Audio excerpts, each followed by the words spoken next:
Hey, welcome. Your attack damage, hybrid, melee, and ranged. You are the attack damage who attacks ranged and melee. Form your Gnar or Jace or someone similar. Okay. Your core build is going to look like Bloodthirster, Runedanc's Hurricane, Ravenous Hydra. And your fourth item is most likely going to be Blade of the Ruined King, but can also be Phantom Dancer. And we're always going to ask you to try to get that fourth item first in all these counter builds. I'm going to go through this counter build pretty quickly. Here are a few jungle examples. Okay. You can always switch your Phantom Dancer with your Blade of the Ruined King. That's generally acceptable. Otherwise, keep somewhat similar to that.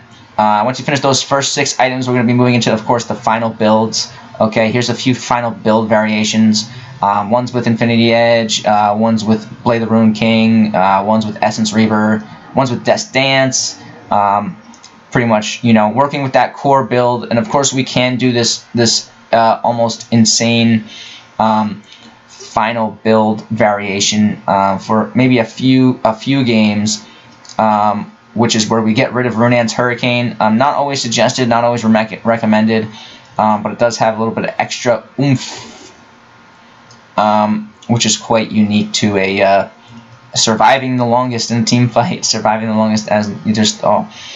Alright, now let's look at as lane and in lane and counter pages in lane, or in-game, however you want to say it. Okay, this is the first few variations here. Of course, you can see the placement of our Blade of the Ruined King and Phantom Dancer are switched, and of course, we can always do something where we don't buy Blade of the Ruined King.